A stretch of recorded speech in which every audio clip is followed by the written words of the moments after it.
और न ही वोट डालने का।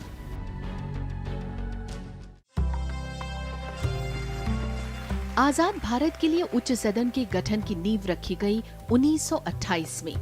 पंडित मोतीलाल नेहरू की अगुवाई में बनी समिति ने भविष्य के संविधान की रूपरेखा तैयार की।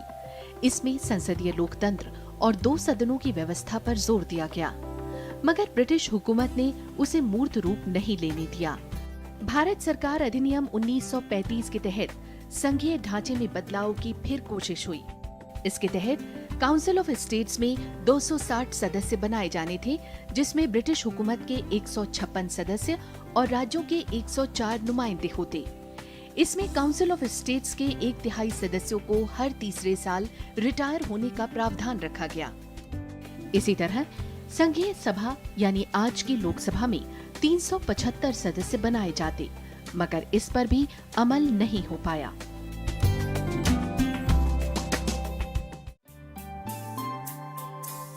संसदीय व्यवस्था में दूसरे सदन के सवाल पर पंडित जवाहरलाल नेहरू की अगुवाई में फिर से संघीय संविधान समिति बनाई गई। देश में आज राज्यसभा का जो स्वरूप हमारे सामने है, पंडित नेहरू ने उसकी बुनियाद उसी रिपोर्ट में रख दी थी। संघीय ढांचे को लेकर पंडित नेहरू का नजरिया देखिए। दोनों सदनों को संविधान के दायरे में अपनी प्रक्रिया तय करने का अधिकार है। कोई एक सदन ही संसद नहीं है, दोनों सदन मिलकर ही भारत की संसद बनते हैं। लोकतांत्रिक व्यवस्था में संविधान की कामयाबी दोनों सदनों के परस्पर सहयोग में ही है।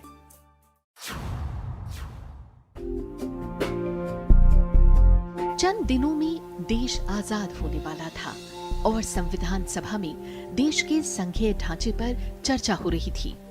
उस दिन पंडित नेहरू की रिपोर्ट सदन में रखी गई। रिपोर्ट में प्रस्ताव था उच्च सदन का नाम राज्य परिषद और निचले सदन का नाम हाउस ऑफ पीपल्स रखने का। दोनों सदनों को मिलाकर नेशनल असेंबली यानी राष्ट्रीय सभा कहा जाता, जिसका नाम आज संसद है।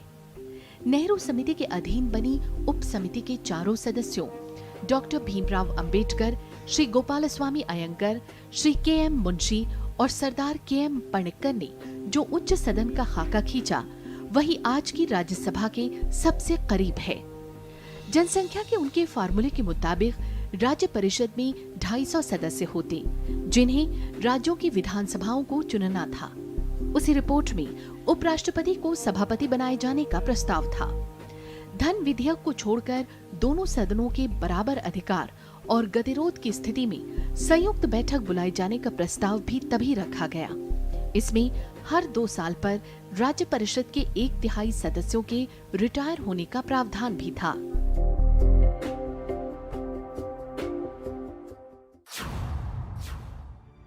संविधान सभा में संघीय ढांचे पर नेहरू समिति की रिपोर्ट पर चर्चा शुरू हुई, जहां उच्च सदन के गठन पर विरोध के स्वर भी उठे।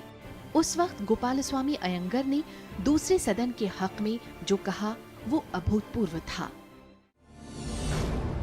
पूरी दुनिया में जहां संघीय ढांचा है, वहां दूसरे सदन की जरूरत व्यवहारिक रूप से महसूस की गई।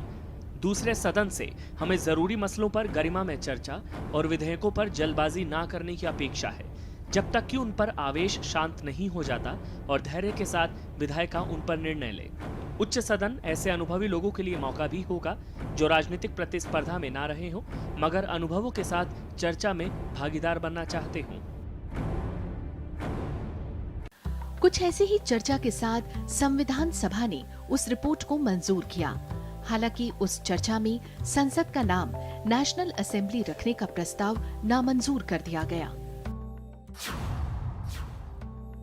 संविधान का पहला मसौदा तैयार हुआ और उसमें ज्यादातर वही प्रावधान शामिल किए गए जिनका जिक्र नेहरू कमेटी की रिपोर्ट में था। हालांकि समिति ने कुछ बदलाव भी किए। मसलन भारत को राज्यों का संघ माना जाए, महासंघ नहीं। विधायिका को संसद के नाम से संबोधित किया जाए। राष्ट्रपति को 15 सदस्यों को मनोनीत करने का अधिकार हो। इन प्रावधानों पर संविधान सभा ने सन 1949 में गहन चर्चा की। जनवरी, मई और जून के महीनों में हुई इस चर्चा के दौरान कई संशोधन सदन में रखे गए। संविधान की कई बारीकियों के लिहाज से डॉक्टर अंबेडकर ने उस मसौदे में संशोधन के कई प्रस्ताव किए जिन्हें सदन ने पारित किया। डॉक्टर अंबेडकर ने ही संसद की कार्यवाही को असरदार बनाने के लिए दोनों सदनों के लिए अलग सचिवालय के गठन की पहल की।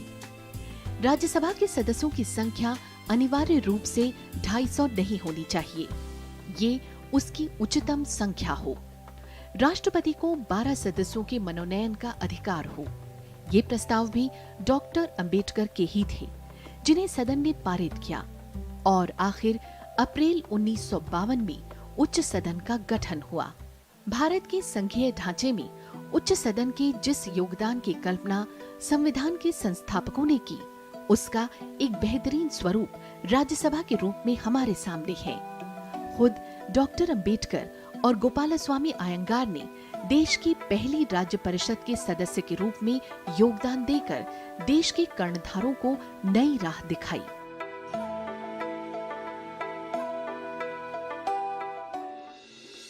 तो कुछ इस तरह बनी हमारी आज की संसद, जिसके दोनों सदन आधुनिक भारत के निर्माण में अपना योगदान दे रहे हैं, देश के नियम कायदे तय कर रहे हैं और देश को तरक्की के रास्ते पर ले जा रहे हैं। लेकिन कोई और भी है जो इन दोनों के साथ कदम से कदम मिलाकर चल रहा है, राष्ट्र निर्माण के मकसद को उतनी ही जिम्मेदारी से निभा रहा है।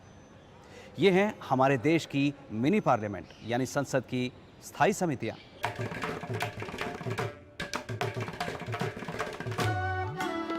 इकतीस मार्च 1993 भारत की संसदीय व्यवस्था का एक और अहम पड़ाव। संसद में विभागों के संबंधित स्थायी समितियों की शुरुआत हुई।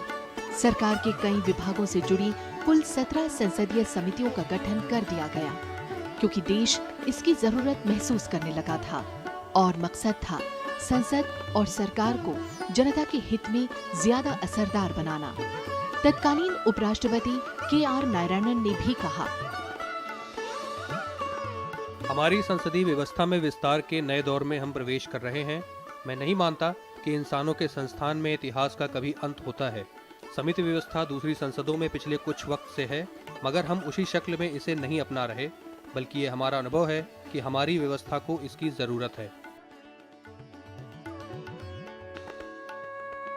आजादी के 4 दशक बाद सरकार और संसद पर बढ़ते कामकाज के बोझ और जिम्मेदारियों के चलते इन समितियों के गठन की जरूरत महसूस की जाने लगी थी। इसकी शुरुआत 1979 में कृषि, विज्ञान और प्रौद्योगिकी और पर्यावरण से जुड़ी 3 स्थायी समितियों के गठन के साथ हो चुकी थी, लेकिन सरकार के तमाम विभागों के कामों में जवाबदेही बढ़ाने और तेजी लाने की जरूरत थी।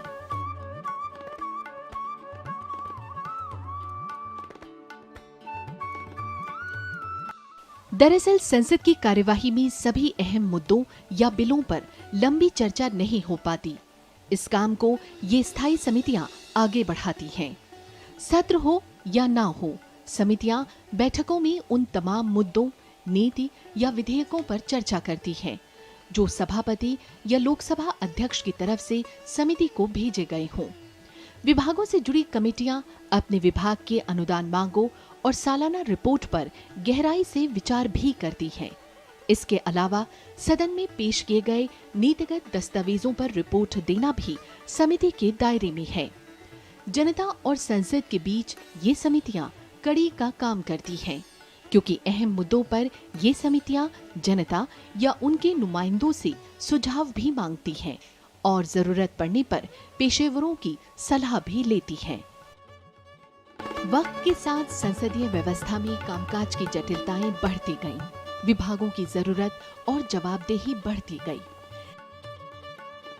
लिहाजा आज संसद में विभागों से जुड़ी 24 स्थायी समितियां हैं। इनमें से 8 समितियों के अध्यक्ष राज्यसभा के सदस्य होते हैं, जबकि बाकी 16 समितियां लोकसभा के अधीन हैं। अमूमन हर कमेटी में 31 सदस्य हैं, जिनमें 21 लोकसभा से और 10 राज्यसभा से हैं। सदन में राजनीतिक दलों की अनुपात के हिसाब से ही समिति में उनकी नुमाइंदगी होती है। इन समितियों के अलावा राज्यसभा की अपनी 12 स्थायी समितियां भी हैं, जो सिर्फ उच्च सदन से ही जुड़ी हैं। ये समितियां सदन में वक्त और जरूरत के हिसाब से गठित की गई। इनमें सिर्फ राज्यसभा के ही सदस्य शामिल होते हैं। मसलन कार्य मंत्रणा समिति, नियम समिति, विशेषाधिकार समिति, आवास समिति, आचार समिति और सरकारी आश्वासन संबंधी समिति। संसद में कई बार ऐसे मौके आए जब कुछ विशेष मुद्दों पर संसद को दोनों सदनों के सदस्यों को मिलाकर संयुक्त संसदीय समिति गठित करनी पड़ी। जैसे महिलाओं को शक्तियां प्रदान करने संबंधी समिति का गठन पहले 1997 में और फिर हाल में 23 सितंबर 2010 में किया गया। चर्चित टेलीकॉम लाइसेंस और स्पेक्ट्रम और मूल्य निर्धारण संबंधी संयुक्त समिति का गठन भी 11 मार्च 2011 को किया गया। इसके अलावा कुछ अस्थायी समितियां भी होती हैं, जो जरूरत पड़ने पर किसी विशेष काम के लिए बनाई जाती हैं और काम पूरा होने पर खुद ब खुद भंग भी हो जाती हैं। अहम बात ये भी है कि स्थायी समितियां जो सिफारिश करती हैं, उन पर कितना अमल किया जाए, ये पूरी तरह सरकार तय करती है। मगर परंपरा ये भी है कि अगर समिति के सदस्यों ने सर्वसम्मति से सिफारिशें दी हैं, तो सरकार उन्हें मान लेती है। इसका सबसे बड़ा उदाहरण है सूचना का अधिकार। स्थायी समिति ने इस पर कई अहम सुझाव दिए, जिन्हें सरकार ने कानून में शामिल किया। कुछ एक मामलों पर समिति के सदस्यों में मतभेद होते हैं। ऐसे में समिति की सिफारिशों में उन सदस्यों के ऐतराज भी शामिल किए जाते हैं जो बहुमत की राय से इत्तेफाक नहीं रखते। कुल मिलाकर ये तमाम समितियां और इनके काम करने के नियम और तरीके तय करने का मकसद सिर्फ और सिर्फ एक ही है, सरकार के तमाम फैसलों को जनहित के नजरिए से देखना और संसद को जनता के और करीब ले जाना।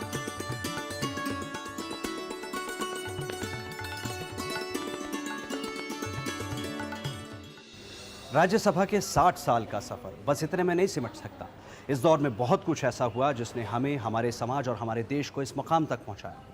मसलन आज जो नियम कायदे, नियम कानून आप देखते हैं, उन पर संसद के दोनों सदनों में अच्छी खासी बहस हुई होगी, ऐतराज जताए गए होंगे, उन्हें सच्चाई की कसौटी पर परखा गया होगा और तब जाकर हमें इंसाफ का ये कायदा मिला। आज भी संसद में आज जो बहस मुबाहिसा देखते हैं, उसका भी मकसद यही है ताकि आपकी और हमारी आने वाली पीढ़ी को वही इंसाफ का कायदा मिले। हम सब अमन और चैन से जिए, पूरे विश्व में शांति।